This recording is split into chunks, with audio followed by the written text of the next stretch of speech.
Welcome to the Journos on PLZ Soccer's YouTube channel. I'm delighted to be joined by Hugh McDonald and Gordon Park. So on today's show we'll be taking a look at Celtic's performance against Bayern Munich in the Champions League and the ramifications of that one. What comes next for Philippe Clement and Rangers? And on the back of that pulsating final Liverpool derby at Goodison, what's your favourite old ground? Share with us if you've got a stadium that holds a special place in your heart. But first and foremost, Hugh, how big a goal for Celtic was that from Daizen Maeda last night?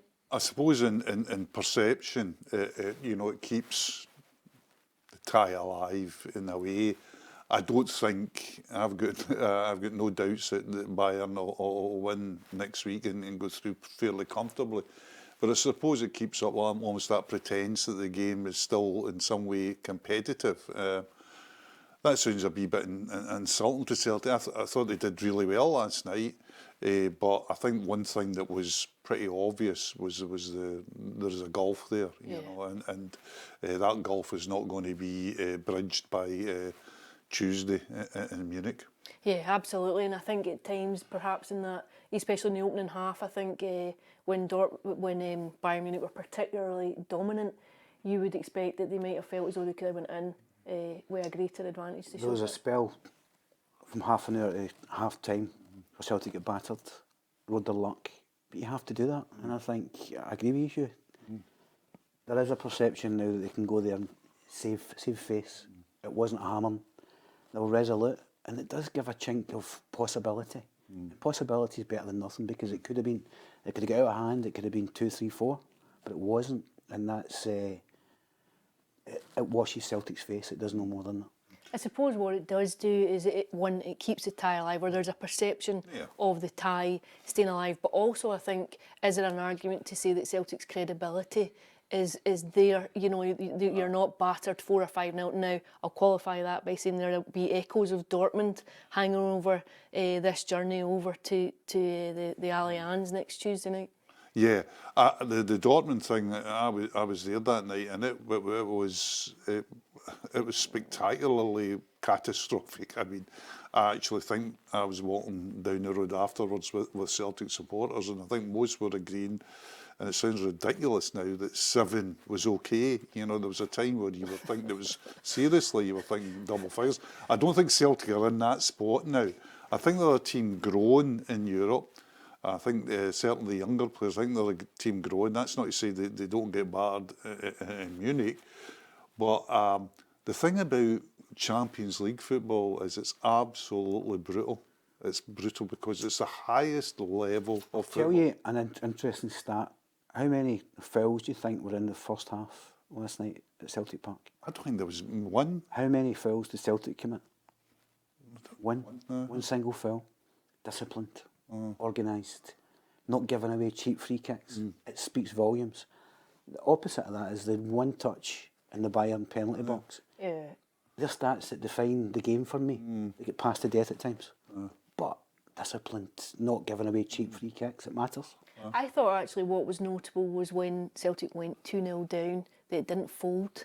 That maybe, you know, if you look back, there is maybe, you could point to a growth within the Champions League that you rally and contain Munich. Now, I would argue that you felt as though Bayern Munich could go through the gears, that they could, if they had to, that they could go through the levels last night. But is there something to say that this is a team that's matured in the Champions League arena? I think it's maturing. I think it is, no doubt about it. I was impressed with several performances last night from the younger people in the team. I thought Engels, I know he divides opinion, but I thought Engels was terrific. I thought Trusty, who I've had doubts about, was not only good, but was strong, defended strongly, won a good header for the goal, a strong header for the goal. But you look at that list, I watch a lot of Munich because of my interest in German football. And Munich in the Bundesliga, which is a good league, if they win on Saturday, they've got a big game on Saturday against Leverkusen or Sunday against Leverkusen. If they win that, they go 11 points clear in the Bundesliga, and they win the Bundesliga, really. So they're a good mob.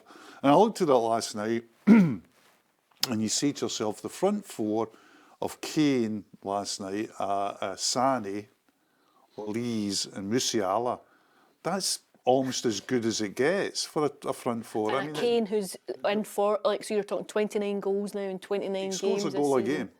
And you just say to yourself, I mean, even looking forward, you say to yourself, can they play that four when they come up against a PSG, a Barcelona, a Real or whatever? I don't think so. I think they'll have to bring somebody back to play with Kimmich and Goretzka.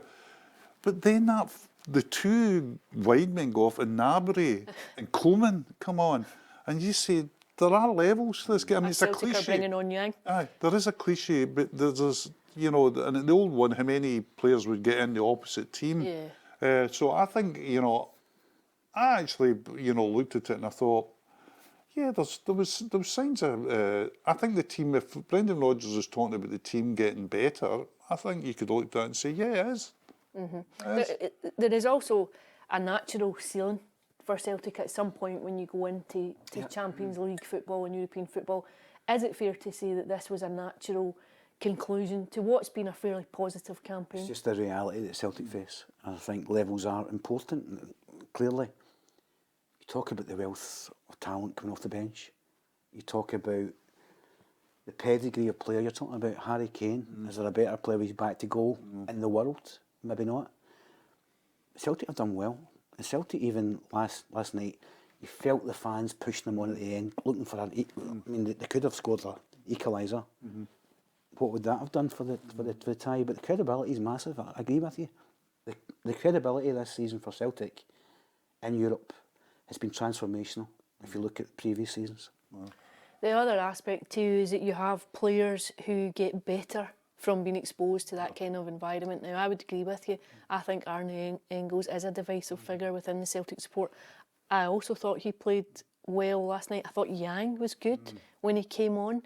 I thought Callum McGregor too in the middle of the park. I thought kind of at points in the second half you could see him really trying to build and thread the ball through and begin Celtic's attacks. But who for you do you think takes particular confidence from that game? I thought Engels. I mean, I really like Engels. And the thing I like about Engels is he fancies himself.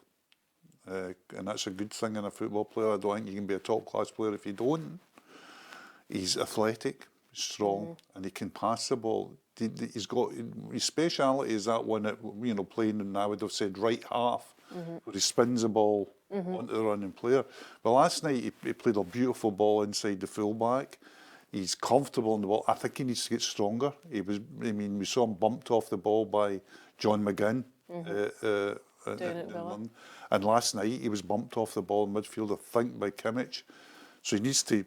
But that comes. He's 21. Seeing you're talking about levels, there's a thoroughbred quality with Engels. You can see that there's development there, potential. Look across the Celtic landscape and you look at the players. There's players playing at a maximum there.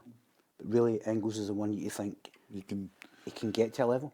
The other one is Maeda, because I always had this impression with Maeda. Maeda was always, out the three Japanese players, was always the worst one for me. I could switch Furuhashi and Hatate 1-2, right, is the way they went.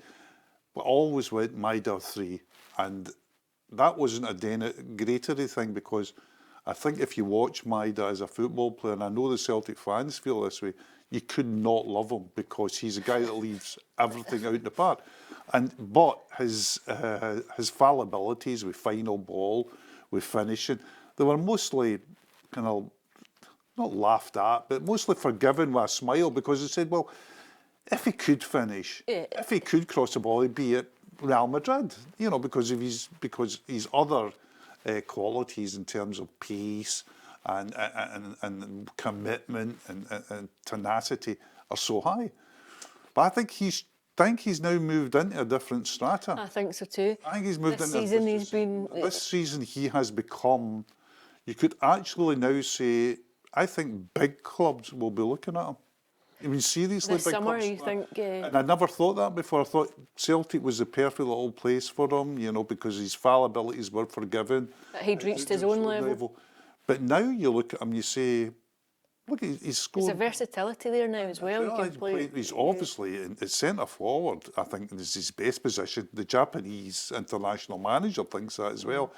And you look at yourself and you say, when he moved to the middle of the park, Celtic were re-energised because not just in closing down, but there was a vibrancy about them. Finish a few weeks ago with the deft chip was an exquisite kind of ability that I didn't think he had in his locker. I think a lot of people shared that opinion, and I think a lot of people have been surprised. I would agree. I think he's gone up a level. Is a stat he scored more goals in the Champions League than Larsson now? It's incredible. Absolutely exceptional. I mean, so he's now, I think if you're looking, I think, and I was looking at his age this morning as well. I had this thing that he was much older than his. He's only turned 27, so there is a move in him. And I think he's never been mentioned, but at least by me, as this departure lounge at Celtic. Like Alistair Johnstone, Hatate, the very obvious candidates that might be your next Matt O'Reilly. It's like air traffic control bringing aircraft into land, that you say you've got Hatate will be next to could Celtic keep Kane for another season and all. He now comes into that argument because people will be looking at that. Well, that's the thing. I think if you're scoring goals and you're scoring goals in the Champions League, you're always going to attract a level of attention. Celtic, of course, are very financially robust at the minute. They won't have to sell, but would you share that? Do you expect that this summer they'll be tested with offers for a number of these players? I'm not convinced that Maeda's going to go to a top level club. I think you don't stumble into environments. You get there, you find your way, and that's why Bayern have got top quality. Celtic, Maeda's trying to push himself to another level. I don't agree that he's got a big move in him. Oh, really? What do you think holds him back? His physicality. I think he's a dynamo. But if you're up close to him, he's a wee guy. If you go to that top level, look at the specimens at Bayern, you don't get to big clubs. He's diminutive, he lacks a physicality. I know that might sound daft, but he does. I think he'll attract a fair bit of interest. The other one that I thought was interesting last night was Trusty too. I thought when the teams come out and the Champions League anthem was playing, Trusty stood and he kind of said what looked like a quiet prayer. He kind of steepled his fingers. I thought he looked very, very nervous in the lineup, and you forget again, this is quite a jumping level for that boy from where he's been to what he's come into. And I think, again, there has been mixed opinion so far this season. But do you think he's made a case, a fairly compelling case now, as being the first choice centre-half along with Cameron Carter-Vickers? Absolutely, he is. And again, fallibilities, I think it's really interesting the way he's become. Against Dundee, he was awful. I mean, it was a kind of... the up at Dens Park game, not the... He was weak, and it's a terrible thing to say, but it was. Well, the manager was caught was a bit more robust in saying it. I think he's taken... I mean, the header he won at the corner that went to Yang and then was a good, strong, up with Kane, good, strong header, wasn't it? And I thought he was confident on the ball. He's quick, which always helps a centre half because you can get away with the odd mistake if you're quick. You've got recovery, and yeah, I think he's come on. I think the thing that Rogers has got, and we all know there can be conversations about Rogers in many areas, but I think one of them is he's an elite coach. He's a really top coach, and the part of being a top coach is improving players. I was going to say it's a barometer of how good a coach is. I think like Maeda's improved under him. Now, a lot of that's down to the player as well. Don't get me wrong, but he needs the guidance from and there's players that have improved under. I would say that the Trusty's one of them. I spoke to people at Sheffield when Trusty came up, and he's ropey. He's got fantastic pace, but not aggressive enough. But your point about Brendan Rodgers making players better is completely true, because when Trusty came in, he did look nervous. There's an uncertainty about him, but he's picked his levels up. It's an interesting one, but obviously now Celtic, in terms of how they negotiate this second leg, I think everyone would accept you anticipate Bayern Munich now go on and Celtic's campaign ends, the last thing they'll want is it to end on a kind of Dortmund performance and result. I wonder how he goes about it. I wonder if he does go Atalanta on it. Which was interesting as well, because we're talking about ceilings, and Club Brugge, who were excellent at Celtic Park, and I thought Celtic getting a draw was a good result that night. They beat Atalanta last night. That coming They through. were very good. They were good. I mean, they were a wee bit lucky with the penalty, I thought, but they were good. So, and I think Atalanta will still go through. But Celtic could aspire to that. I mean, that's not out of Celtic's ballpark. Bringing a team that is going for Serie A and beating them at home. I think that Some of that depends on the luck of who you get. Listen, that's the credibility factor again. It's been enhanced, that you can have a conversation like that, and there's a real genuine confidence that they could go and do that. It's not just kind of. Well, if you look at the Celtic lineup for Champions League next season, and you say, well, they're going to have Schmeichel in goal, they're going to have Johnstone, Trusty, Carter Vickers, Tierney, McGregor, perhaps Hatate's going to go away, but McGregor, Engels, Bernard, and then Maeda, Kuhn, and Jota. Plus, they're going to try and bring in a Wiesgarden or something like that as well. That begins to look like a knockout team in the Champions League, doesn't it? It doesn't. It looks that looks like a team you could say, do you know what, that could compete in Europe. They're not going to win it. They're not going to get to. I don't even think they would get to a quarter final. But that'd be a team that could compete and that would be a decent Champions League team. That's a team that could even qualify for the Champions League team, playing one of the non-elite champions in a qualifier round. So I think there has been progress, Alison. The big challenge though this summer is that you are not assured of going straight into the Champions League group stages now, which I think we've all gotten used to over recent seasons, that there's a kind of sobering thought that you have to negotiate pretty fraught playoffs. That I think the nervousness of those games sometimes is as big a factor as the game themselves. Celtic are armoured differently now. Beforehand it was a kind of wish and hope. There was spectacular disasters, but they're armoured. There's a mentality and a steel about them now to get jobs like that done. I agree with you, it's perilous, but the psyche at Celtic's stronger. You should be playing. I mean, we know what the round is, and it's a team in the the champions from a lesser, what we would call a lesser nation. How Scotland could talk about that with a straight face, I don't know. But the thing is, with that team that I just gave you there, that team's in place. So it's not as if they're going to the summer going, oh no, we'll need it now. They might need to replace Hatate. They might need to replace Kuhn. We don't know. But they're going into the summer knowing now. I mean, do you think Michael Nicholson and Tidsdale and that will be sitting down and saying, well, the manager wants this and that, so let's get this, sorted because we've got the money. But you could actually say if they don't lose anybody, that's a pretty strong 11. I think everybody's punchbags is. Greg Taylor. But I think there's no doubt about it that in the Champions League... It's been a weak area. It's been a weak area, and Tierney in that area would be a substantial upgrade. Solves that problem, doesn't it? But obviously the other big question would be bringing in a striker. Do you think they need to do that early in the window so that you've got a player in to get through and negotiate these qualifiers? And you'd have to say at the minute, Celtic's financial accounts this week was a pre-tax profit of £43.9 million. Like the finances are in place for them to go and do something. Is the strategy there in place to go and recruit players? And that's a question, isn't it? That's a question. Evidently not, because they're going to have to reevaluate because it's not been a good transfer window. I think structures, Celtic's recruitment structure has been a bit of a displaced. Who's doing the job? Too many turnovers. How much inputs Brendan Rodgers got, who's actually doing the strategy. I think that needs to be defined, and I think Brendan Rodgers will work on that because recruitment's going to be key because he needs somebody to come in, a game-changing player that all these top clubs have. You've got to identify him quickly and get him in quickly because you've got to bed him in. You mentioned there that the current starting 11 is strong enough for Champions League, but if you were to... I don't want to say if you were a betting man, but you were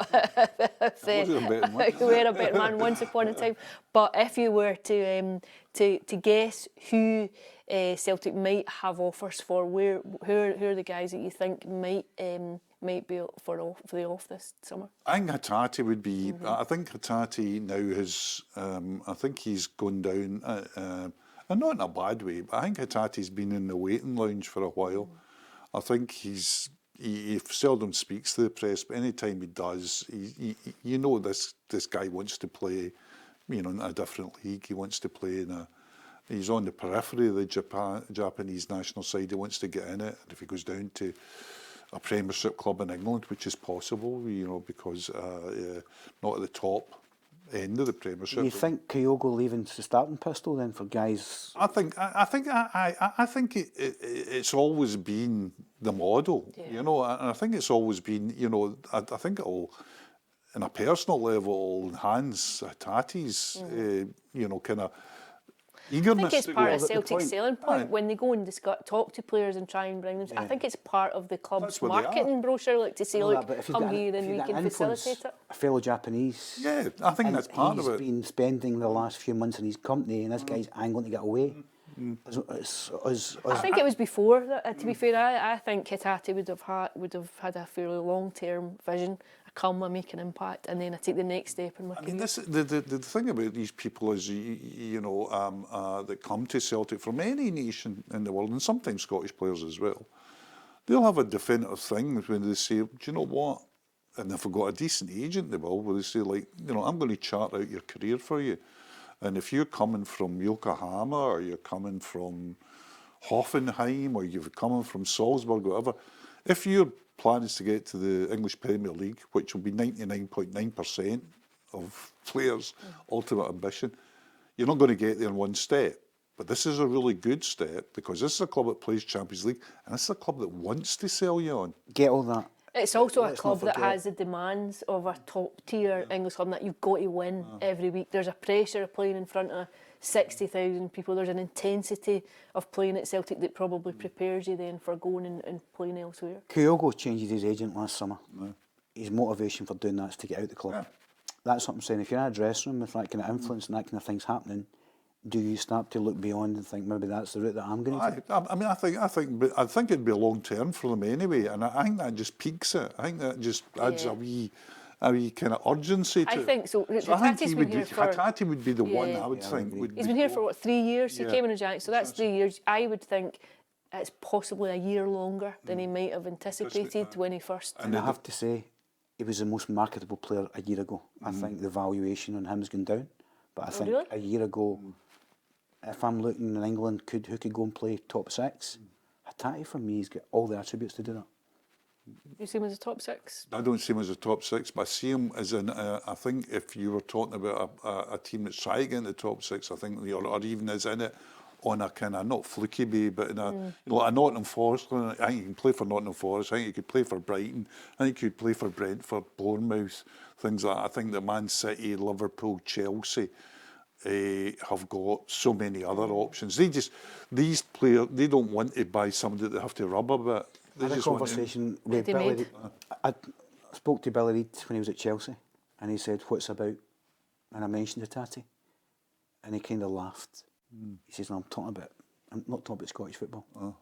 And I says, "Billy, listen, this guy, you'll get him for a value now that you won't get him for in a couple of seasons' time.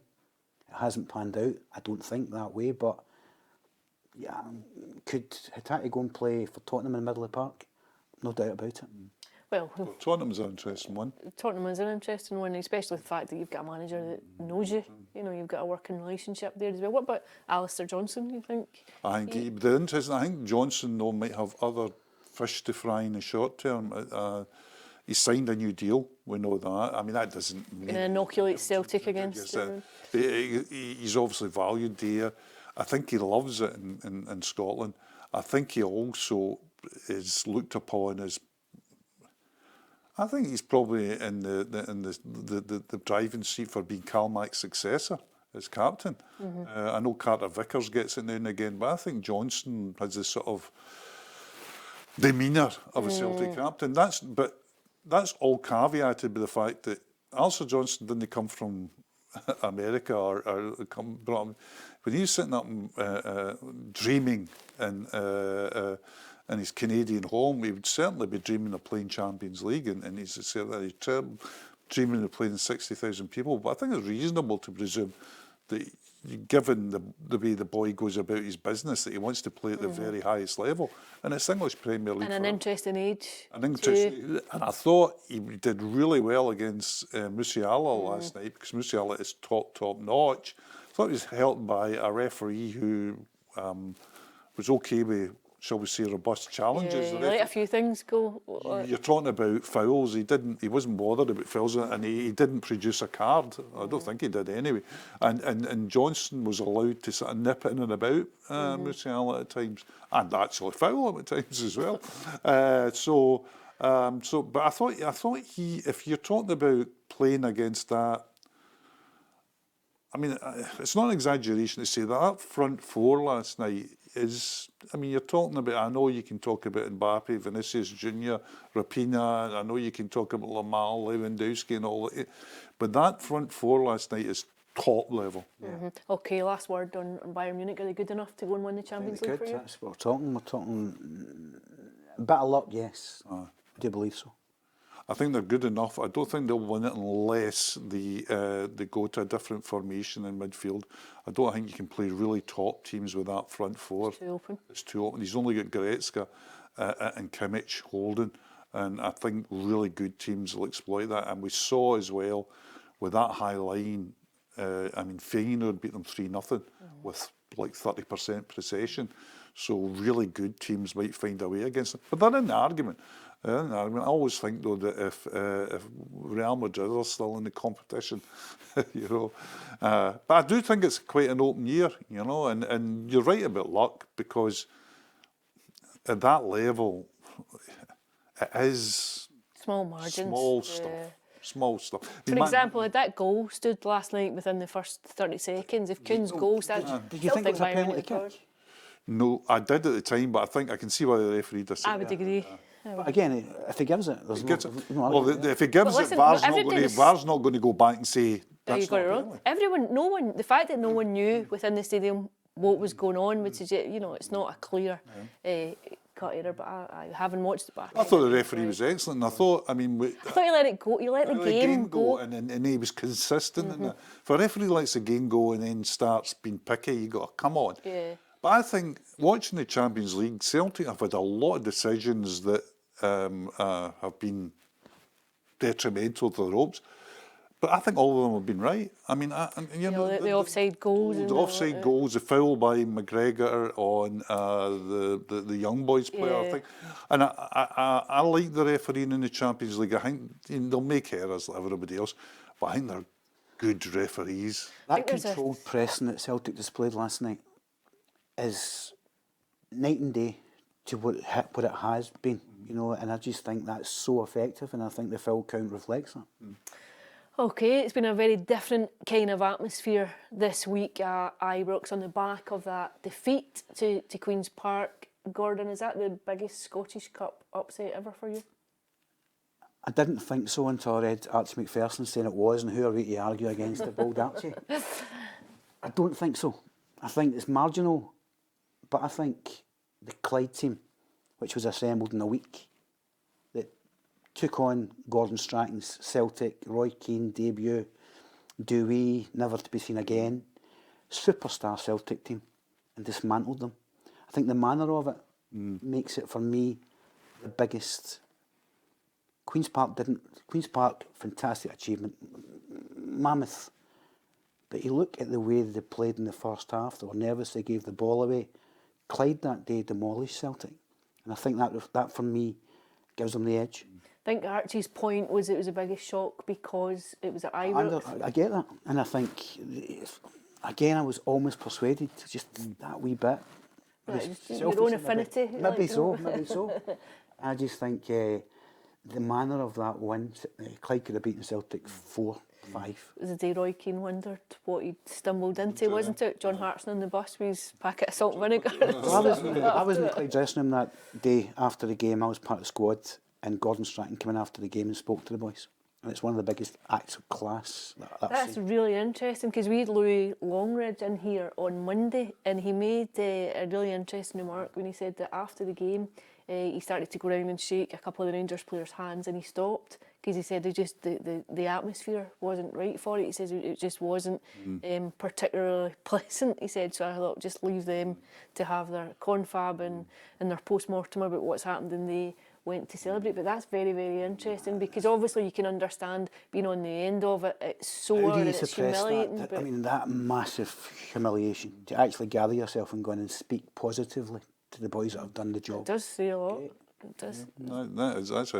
That's a great wee vignette. Because I don't know that too many people would associate Gordon Strachan with a level of humility, you know? Absolutely, to compose yourself and come in and think of others. Yeah. It's It's incredibly sporting. It went right up in my estimation, and I have to say, I didn't think a lot of managers have that in them. Anyway, biggest shock or not, it doesn't matter. I think it just adds another layer to a season that just seems a to have huge stumbled layer. from crisis to crisis. It's a huge layer, though. I mean, too much a layer it was. I'd forgotten, and you know me, I'm a football obsessive, right? And I went out with my daughter for a meal on Sunday night, and I'd forgotten. This was so much a shock. I'd forgotten that Rangers were actually. It wasn't on my radar. There was even I think that comes to the fact that you've automatically assumed it's straightforward. It's not as if they were playing, say, Aberdeen or Hibs and that, you would be saying, oh, well, check that. I wonder how Rangers had no effect on me whatsoever. And it was a guy coming up, walked past me and said, you do know that Rangers are getting beat 1-0? And I went, who? What? Queen's Park? You know, so, I mean, it was It was flabbergasting, right? Flabbergasting to watch. A Rangers team be so poor. And Callum came out after it and spoke straight after the game and criticised these players for giving the ball away cheaply and all that, is the point I'm trying to make. And the Queen's Park weren't great. They were fundamentally so solid and so galvanised and so determined to protect the lead. And they made the boys finish brilliant. But for the manager to come in and be disappointed with elements of his team's play shows just how bad Rangers were. It's a jaw-dropper. Should it have been the end of the road on Sunday night? Yeah, but we've been at the end of the road for quite a while now. I mean, all it did for me is confirm the Rangers' intransigence in not firing the manager. Because frankly, I am hurtling towards 70 years of age, and Rangers losing to Queen's Park in the last tournament that, taking aside Europe, the last domestic tournament they've got a realistic chance to beat by Queen's at Ibrox, it's seismic to me. It's seismic, and yet it just emphasised to me that Rangers, for good or ill, and for one bit good, they're keeping to their strategy. Let's not do this rinse and repeat. And you can see, we've talked about this many times, it can dissolve in contact with reality. This is one of the real This moments is the of real reality. And I just think, goodness gracious, if they're sitting there going, yeah, we'll go again with this guy, you just say, oh. I think the interesting thing about it, if you look at it from the outside, as we do, the interesting thing about it will be there'll be other defeats of course, in the season, but the interesting thing will be season ticket renewals. That's the point I was going to come to because other than the Europa League tie, the season is effectively now a dead rubber. So you think, do you turn up routinely for a Saturday afternoon against Ross County, against Dundee, and then when it comes to April and you're sending out letters saying here's a season ticket renewal? Rangers fans are already talking about not turning up for games. They want to arrange something more kind of organised to kind of protest their discontent.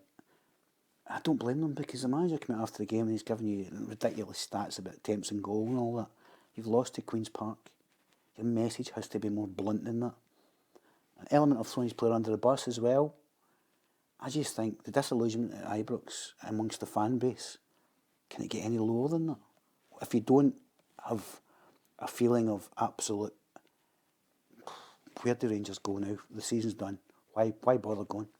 The other interesting aspect though is that although it's done, how do you possibly start to rebuild when the finances are so stretched? Now, you look at it and you think it's not that you can go out and say, we're going to bring in a new manager and we're going to say, here's a body of funds to go and recruit players. And I think you could maybe make an argument to say that Rangers need a due diligence when it comes to transfers in terms of recruiting personalities that have the ability and maybe an arrogance to match the ability. Like if you think back to when Celtic changed the culture really with Martin O'Neill going in, you recruited players like Chris Sutton. You know, he had an arrogance about him to come in, and the first thing he said was, I'm coming up to put Rangers in their place. Now, that cost money. Like, Chris Sutton, by that point, it had been the biggest transfer fee in British football history a season before, and then he'd one poor campaign at Stamford Bridge, and Celtic were able to get him. That time's gone for everyone in Scottish football. So where do you go with Rangers? Where do they go? It's very, very difficult because, I mean, I had an argument with Peter about this, about Lennon Miller and, Lennon Miller, the way Motherwell playing hardball at the moment, Lennon Miller can cost you the best part of 10 million. Yeah. Time you get a $5 million fee and you pay him $1 million a year. Add-ons, etc. Because $1 million a year is only 20 grand a week. I mean, Lennon Miller's going to attract that kind of 20 grand a week interest. So that's an awful lot of money in one player,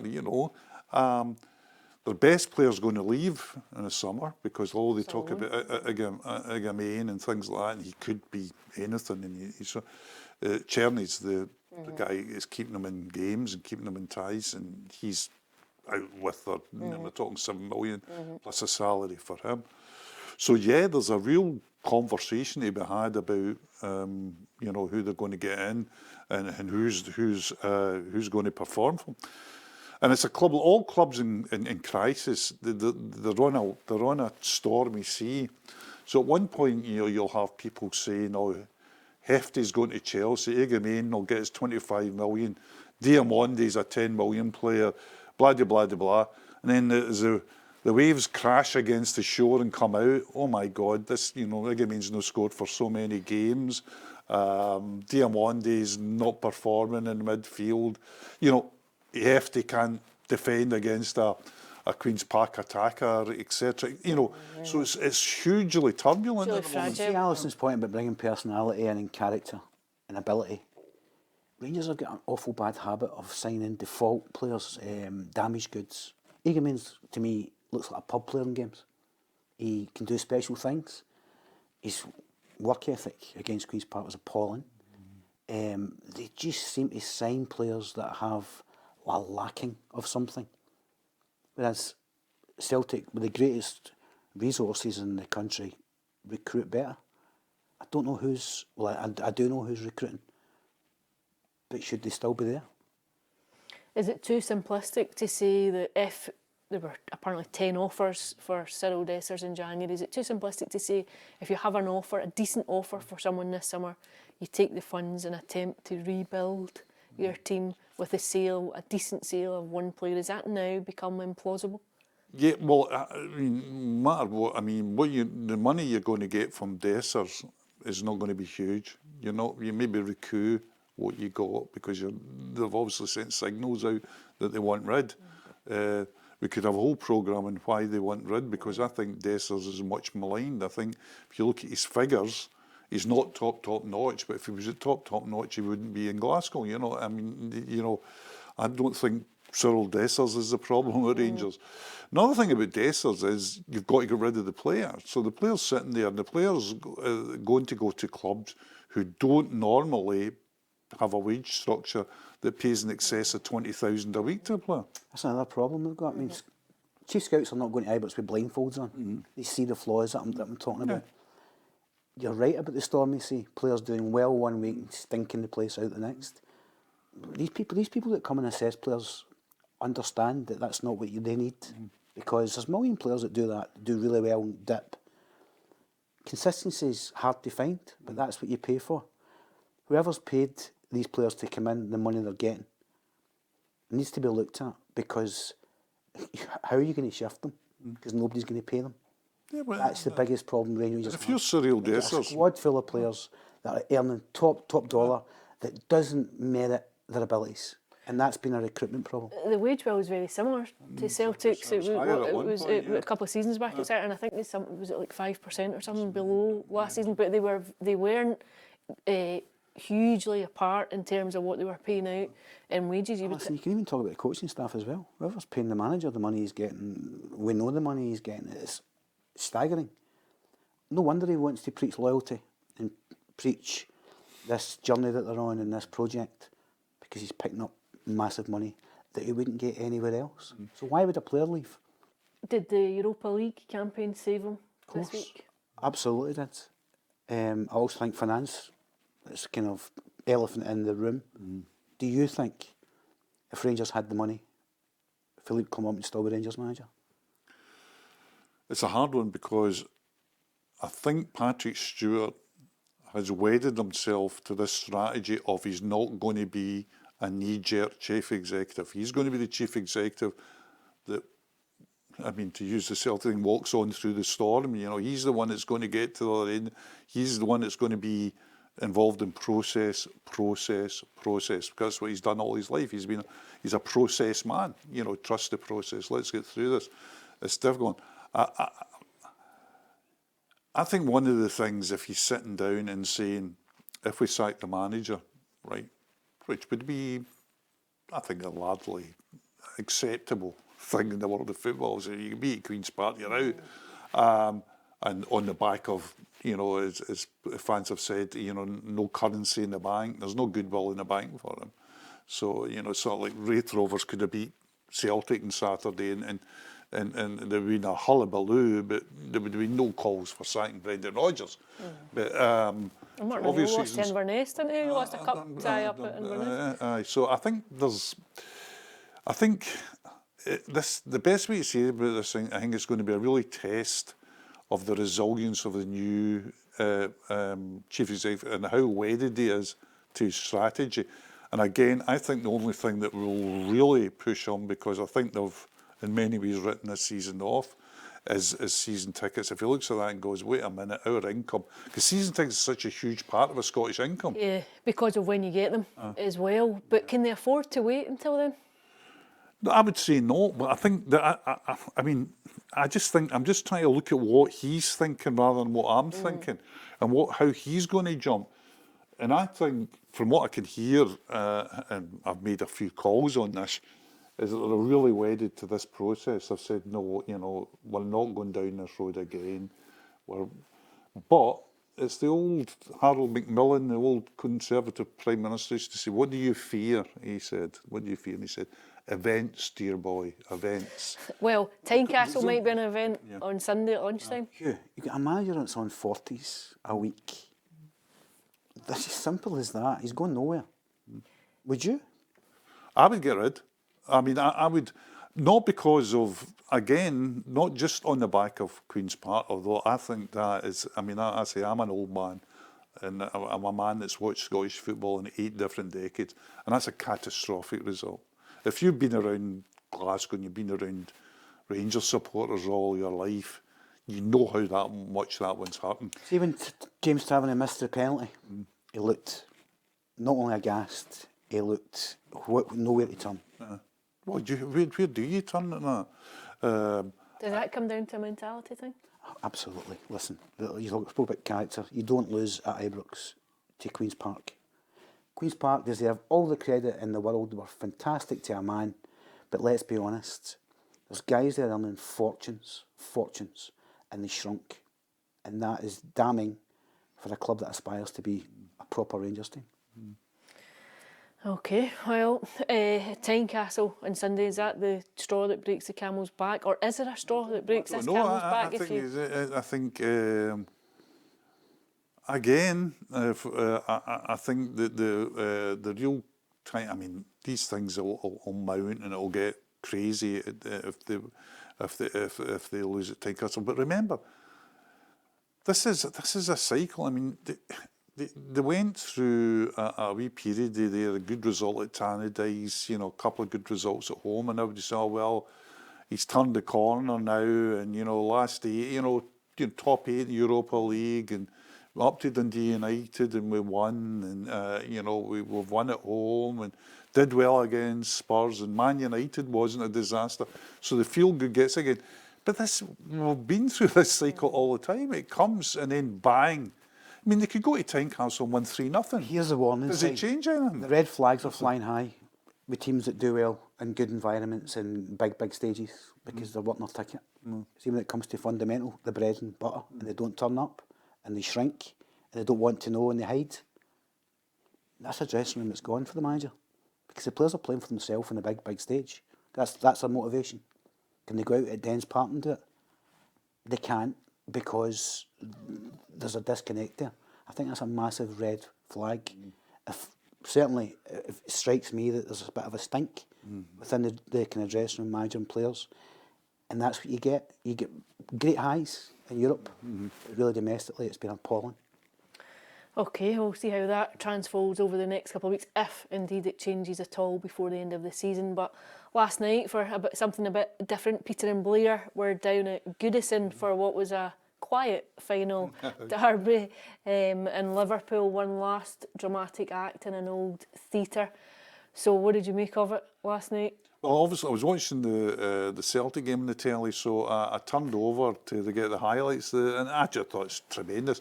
I mean, the great thing about commentators sometimes say when there's big fights and that in the ground and all that, the comment says, "Oh, we don't want to say anything about that." Now it's going to be telly. Yes, I do. I love that. That's what derby. I mean, that's what derby's all about. It's one of the great myths. And with the fans getting really involved. At Goodison smashing. I'm lucky enough to be down at Goodison and a couple of times, and loved it.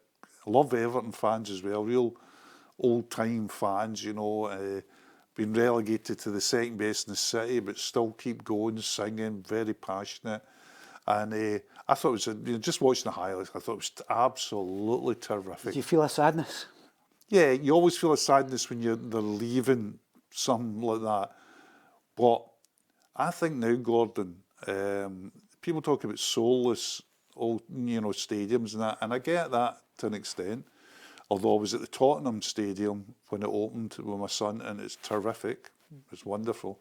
And I'm also of the generation that people always talk about football's lost its soul. Football never had a soul. Football, what do you mean? Oh, they've moved away from the fans. No, they've not. The fans have got a better deal now. In our day, we used to stand in the mire, right? The black hole of Calcutta was, getting on pain of serious injury or death. And now they're going to beautiful stadiums. The soul's built into the fabric of the stadium.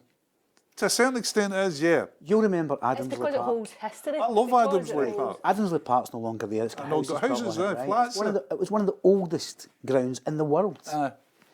And my aspiration as a young boy living in Celtic was to play at Adamsley Park. It was everything. And it was old buildings, the old red brick with a big bath. That was its soul. I agree to a certain extent with these, and because one of my favourite, we were talking earlier about old style stadiums, one of my favourite ones is Somerset Park. I mean, I don't think you can go down to Somerset Park and say, now they've got that lovely, beautiful stand on the other side, but one of the great things about Somerset Park was going down there and watching the rain come down like tracer bullets and looking across and saying, do you know what, they built a terrace in air and they didn't put a roof on it. And not only that, there's 2,000 people standing in it. In November, the rain's not warm. 2,000 people that are standing there move up the other end for the second half. And I just love those stadiums. I mean, and I was up at, it's been a long time since I've been at Arbroath, and I was up at Arbroath, I think, last season, and I was just sitting in that old stand, and all you hear, and I've been up there when the water is actually coming over the stand, but this day it was just, you just heard the lapping of the water behind you, and that bitter wind. So I really love old grounds. I mean, one of my greatest moments of the other year was going to the Bombonera in Buenos Aires, and it was a throwback to 60s, 70s Scottish football, no toilets, no numbers either, no there was 100,000 people in. No stewarding inside the stadium. The riot police on everywhere, But once you're in the stadium, up to you how you get on. You know, just sort it out. Talk amongst yourselves.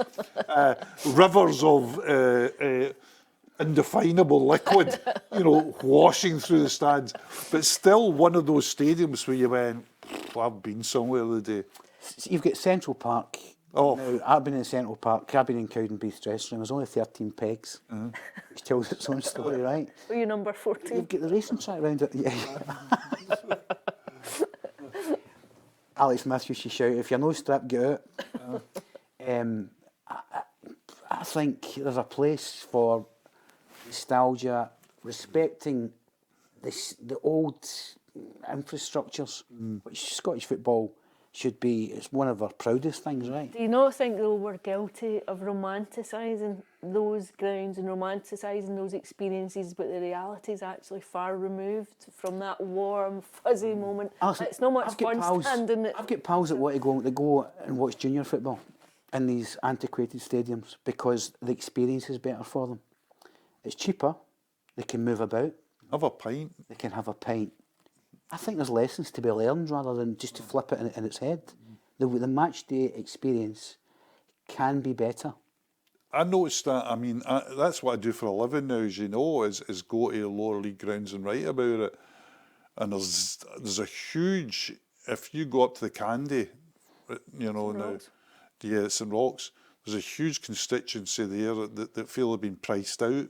You know, of season tickets and things like that. They're not moan about it. They just say, listen, I just can't, you know, it's just out my...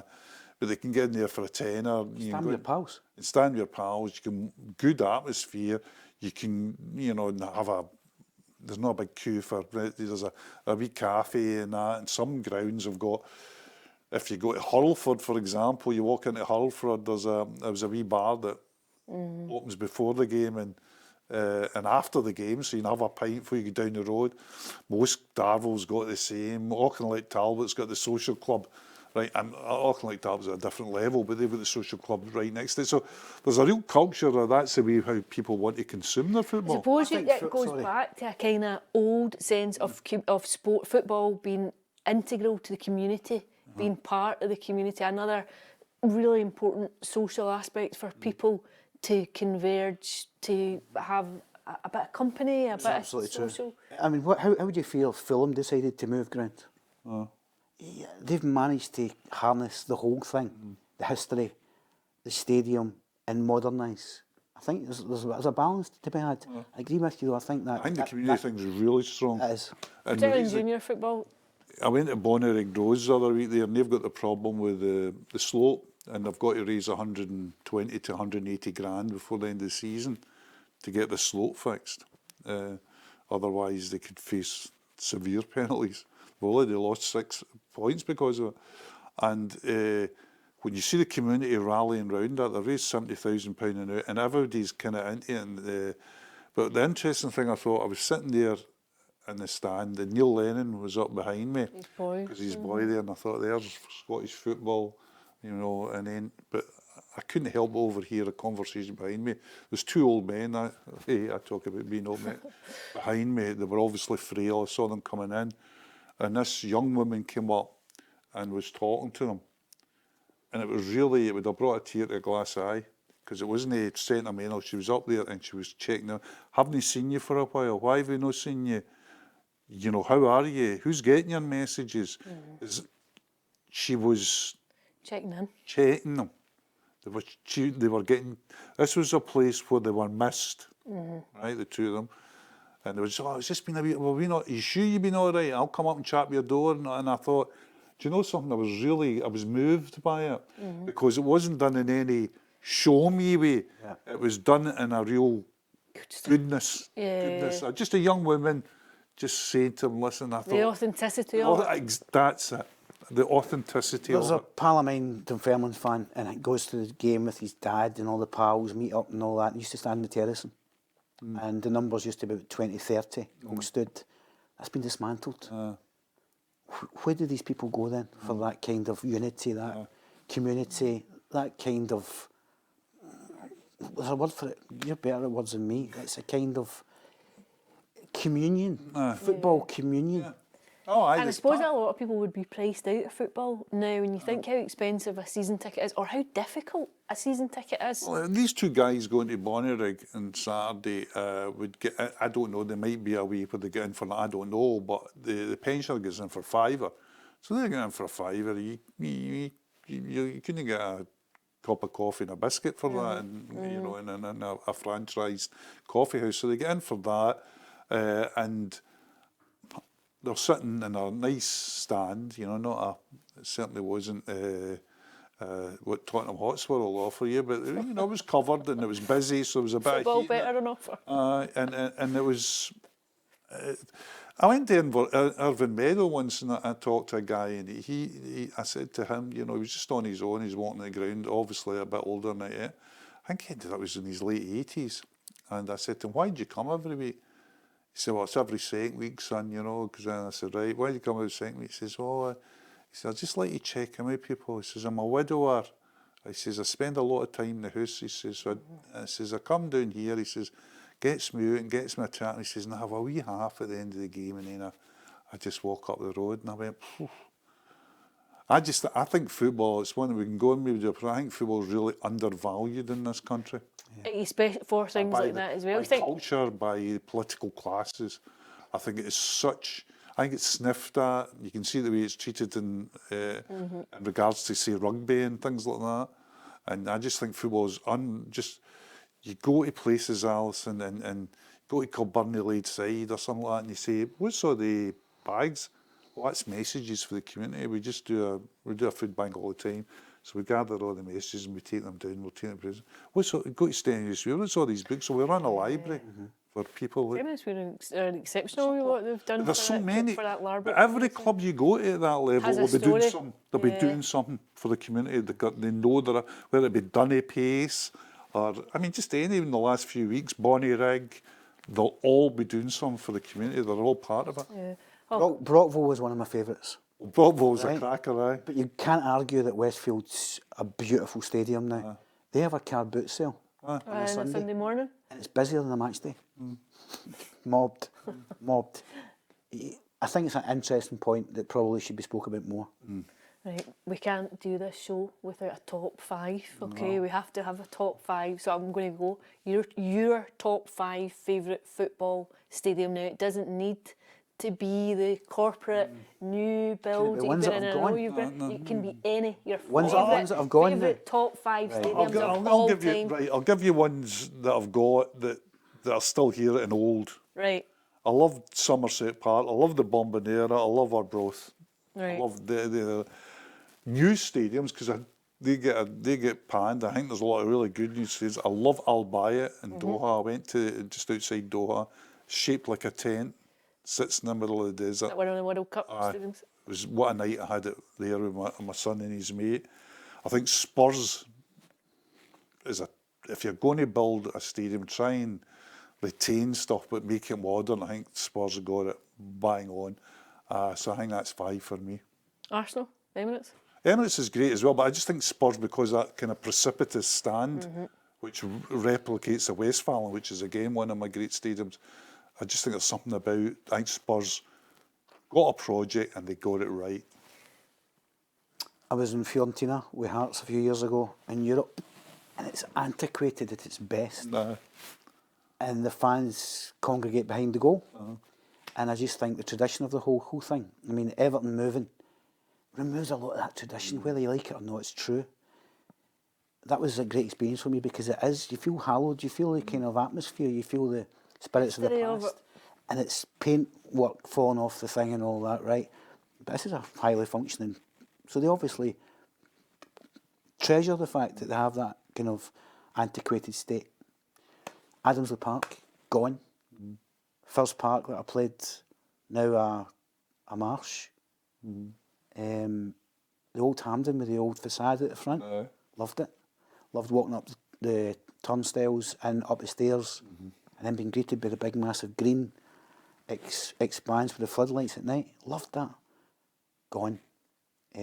Sad to say the ones that I would mention are gone. Well, where did you make your first senior debut? Do you know, I was going to say that. Hamilton was the first goal I scored in senior football. Made my senior debut at East End Park. What's a stadium? The old Hamilton Accies ground, Douglas Park, with Fergie hitting you with a pie. Oh, no. Did I tell you about that? Where Fergie used to shout and swear.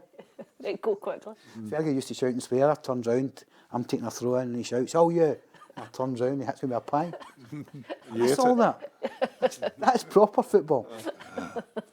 Okay, on that note, that's all we've got time for. Thank you to Gordon and thank you to Hugh. Don't forget to subscribe to our YouTube channel where you can download our app and you'll get all the breaking news at your fingertips.